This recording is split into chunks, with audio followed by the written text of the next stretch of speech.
दुर्गा मैया की जय।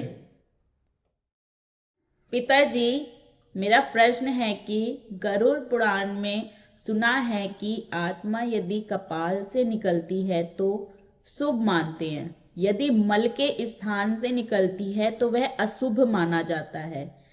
यदि आत्मा का निवास आधार चक्र में है तो कपाल से कैसे निकलती है? वैसे अगर हम देखें तो आत्मा शरीर से निकलने के 9 मुख्य द्वार होते हैं। इस शरीर के द्वार ही 9 होते हैं, जिसके जो बहुत ही निकृष्ट होता है तो उसकी जब मौत होती है तो उसके लैट्रिन छूट जाती है, तो उसको कि इसकी आत्मा जो है लैट्रिन से निकल गई है यह पता हो जाता है। और अगर उससे भी थोड़ा सा अच्छा है तो उसके मूत्र द्वार से निकलती, तो उसकी पेशाब छूट जाती है। फिर जब और ऊंचे बढ़ता है तो जो व्यक्ति की जिसकी भूख से तृप्ति नहीं हुई है, जो भूख क्षुधा से बहुत ज़्यादा मतलब हो रहा है, जिसको तृप्ति नहीं प्राप्त हुई है, तो उसकी आत्मा मुख से निकलती है। तो उसका जब वह मौत को प्राप्त होता है तो आपको दिखेगा कि उसका मुंह हल्का सा खुला है। और जिनकी आत्मा नख से निकलती है, तो नाक से निकलती है, तो उसमें भी कि उनको अपने श्वास प्रश्वास पे उतना पकड़ नहीं होती है। मतलब उन्होंने अपने जीवन में अपने श्वास को कभी भी सही ढंग से पकड़ के नहीं रखा। मतलब जैसे कि कुछ लोगों को देखते हो चलते तो बहुत तेज़ सांस लेते हैं, और कुछ लोग चलते हैं तो उनकी सांस स्थिर होती है, तो उनकी नक से निकलती है।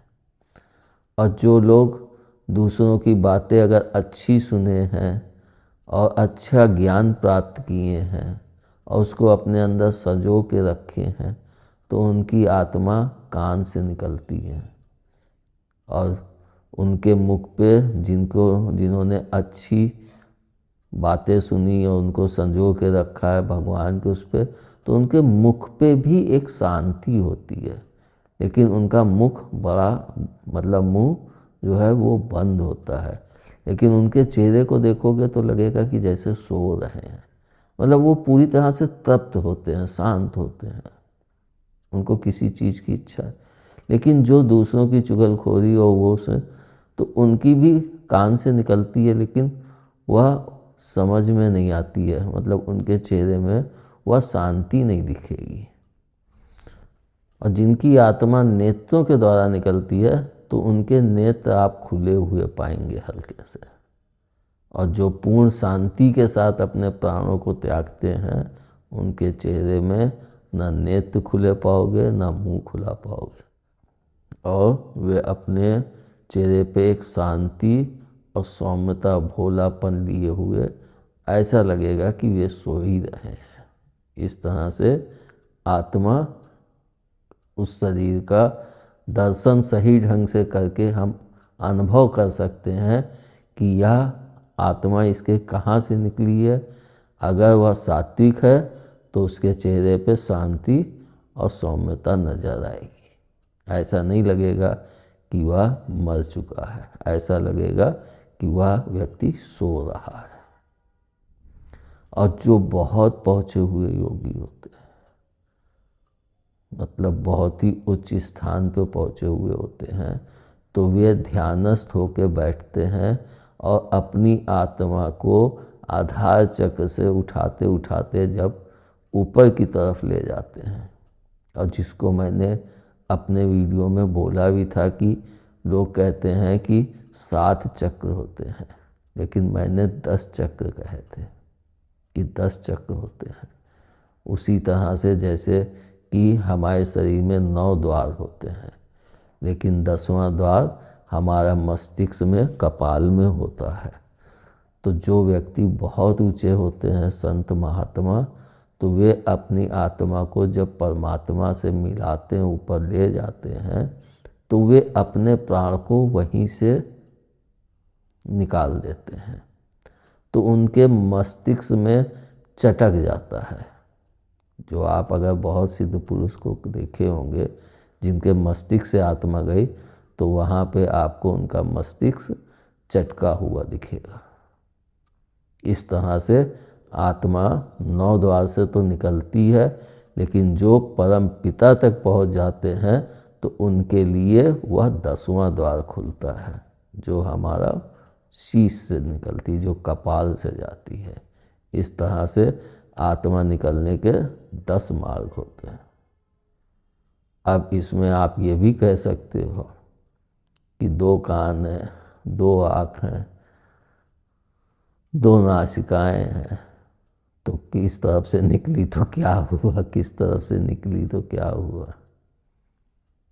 तो बाई तरफ से निकलती है तो हम इस संसार में ही लिप्त रहते हैं, मतलब इस संसार में ही चले हैं।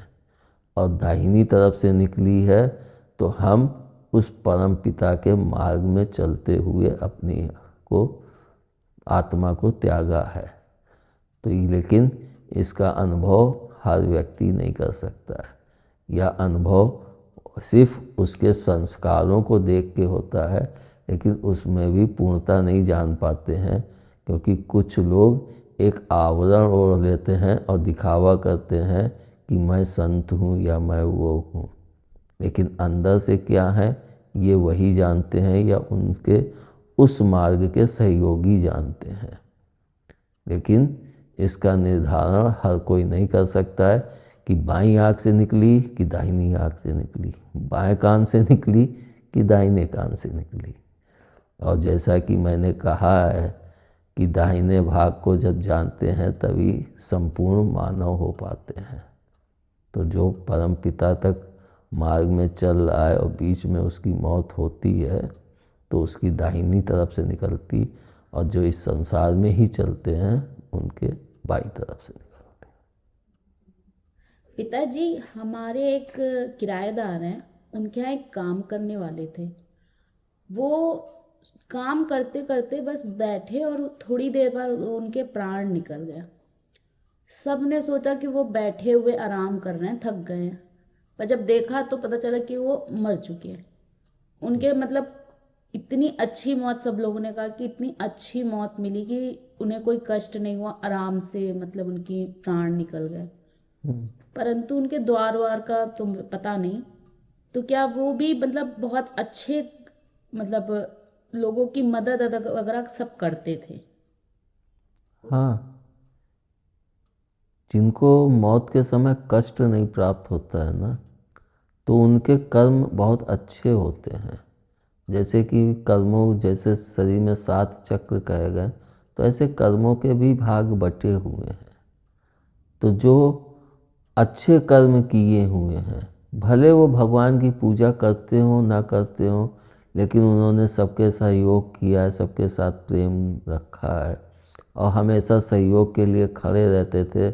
उनके अंतःकरण में भी कहीं किसी के प्रति दुर्भावना नहीं थी। तो ऐसे लोग भी, और जो भगवत भजन करते हैं और भगवत पूजा में भी बढ़े हुए हैं, तो उनकी भी आत्माएं जब प्राण शरीर को छोड़ती हैं तो पता नहीं चलता है कि वे मरे हैं या जिंदा हैं और कितनी जल्दी मर गए। इसको मैंने अपने जीवन में अपने माता पिता में भी देखा है। मेरी माँ जिस समय प्राण त्यागे थे, उस समय मैं साधना में भी नहीं था, मतलब मेरी साधना से भी पहले मेरी माँ का इंतकाल हो चुका था। और उन्होंने काफ़ी कुछ, बहुत दर्द सहा, किडनी खराब हुई, डायलिसिस होती थी, मतलब बहुत कष्ट सहा था। और उसके पश्चात जब मेरे पिता का इंतकाल हुआ था, उस समय मैं साधना में चल रहा था और काफ़ी समय, जैसे कि मैंने बताया कि 2008 से चल रहा था।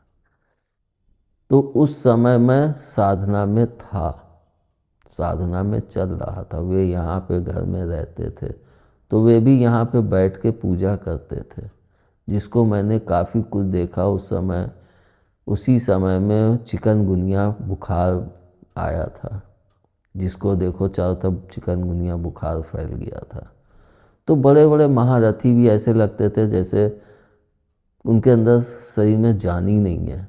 मैं भी बड़ा लगता था कि बच ही नहीं पाऊँ, शरीर में जान ही नहीं लगती थी। मैं भी उस बुखार से पीड़ित हुआ था, मेरे पिताजी भी पीड़ित हुए थे। तो वे चल नहीं पाते थे, उनके घुटनों में दर्द होता था, वो होता था, मतलब पीड़ित थे। बुखार तो सही हो गया था लेकिन घुटनों में दर्द और पीड़ा बहुत थी। और मैं उनसे कभी ये नहीं कहता था कि आप ये पूजा करो या ये करो, बल्कि कुछ नोक-झोंक भी होती थी उनसे। ऐसी नहीं होती थी कि कोई गाली गलौज या नोक-झोंक ये होती थी कि जैसे वो कहते थे कि गणेश लक्ष्मी जी की मूर्ति ले आओ, तो मैं कहता था दीपावली में नहीं, मूर्ति नहीं लाएंगे, पीतल की मूर्ति ले आते हैं, इनको नहलाइए। तो वे गुस्साते थे, हाँ तुम एक बड़े भारी ज्ञानी आए हो। ये होता है, जो हमसे बड़े बुजुर्ग होते हैं वो ये सोचते हैं जो मेरे पास ज्ञान है वो तेरे पास कहाँ से होगा, बच्चों का ज्ञान नहीं मानते हैं। लेकिन उस दिन पिताजी बहुत दुखी थे।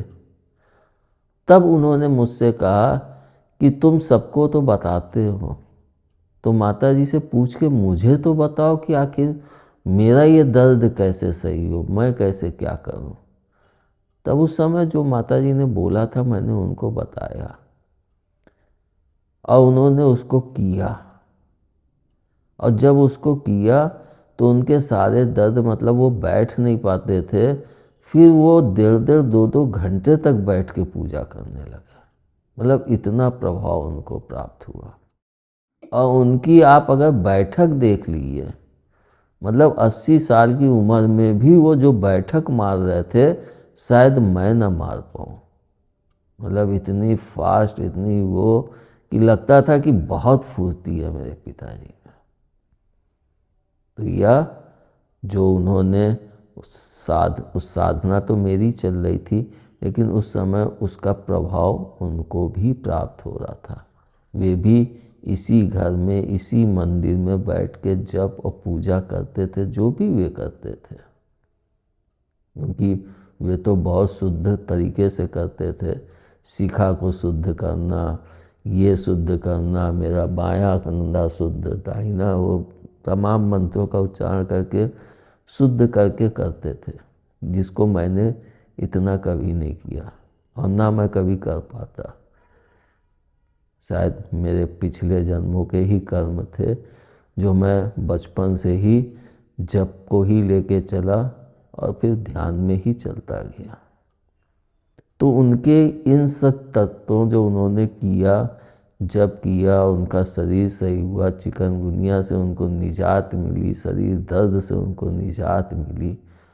तो उनकी जिस दिन मौत हुई थी किसी को भी नहीं पता चला, जबकि छोटा भाई भी घर पे ही था, बहू भी छोटी वाली घर पे थी। किसी को नहीं पता चला। सुबह अच्छे भले थे, तबीयत खराब थी, डॉक्टर के यहाँ गया, कह के उनके लिए दवाई ले आया। फिर मेरे को हुआ कि जाओ मक्खन लेके आओ, आज पिताजी को मक्खन खिलाएं। उनको मक्खन बहुत पसंद था। ये आपके अमूल का मक्खन नहीं, यहाँ पे जाड़े में दूध से मक्खन बनाते हैं, बहुत बिकता है जाड़े में। तो उस मक्खन को लेके आया, उनको मक्खन खिलाया, खाना भोजन खाए। भोजन खाने के बाद वे लेट गए, और जब वे लेट गए फिर पता नहीं कै बजे, 3 बजे, कै बजे उनके प्राण निकल गए। और उनके मुख पे बड़ी शांति थी। जब मैं वो समझ में ही नहीं आ रहा था कि इनकी मौत हो चुकी है कि नहीं हो चुकी है, तब मैंने हॉस्पिटल से कंपाउंडर को बुलाया। तो उसने भी देखा, उसको भी नहीं समझ में आया। फिर वो हाथ में लगा के और वो सब तरह से चेक किया, क्योंकि शरीर गर्म लग रहा था और मुख पे बड़ी शांति थी, जैसे बहुत शांत है। काफ़ी कुछ चेक करने के पश्चात तब उसने घोषणा की कि अब ये प्रस्थान कर चुके हैं, अब ये इस संसार में नहीं है। तब भी हम लोगों को काफ़ी देर तक विश्वास नहीं हुआ, लेकिन जब देख लिया हर तरह से हिला के और सब कुछ नहीं, तब फिर हम लोगों को भी यह विश्वास हुआ कि उनका इंतकाल हो चुका है। और यह भी मैंने देखा है कि उन्होंने जो इतना पूजा और इतना सब किया है, तो जब उनकी तिरही हुई थी तो पंडित लोग आखिरी में जब खा पी लेते हैं तो सब जने बैठ के एक प्रसाद के रूप में कि अपना आंचल खोल या जो भी लेके अंगोछा खड़े हो जाओ, तो वे लोग मंत्र बोलते हुए देते हैं। तो वो 13 ब्राह्मण लोग इतने उच्च स्वर में मंत्रों का उच्चारण कर रहे थे, जबकि कोई माइक या स्पीकर नहीं लगा था, लेकिन वह इतनी अच्छी ध्वनि लग रही थी जैसे साक्षात प्रभु और माँ ने यहाँ पे वह वातावरण ही पैदा कर दिया। और आसपास के लोग घर से झांक के देखने लगे कि आखिर हो क्या रहा है।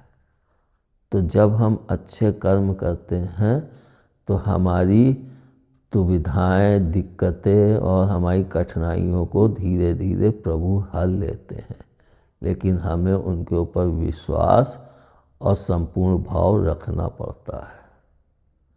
धन्यवाद। दुर्गा मैया की जय।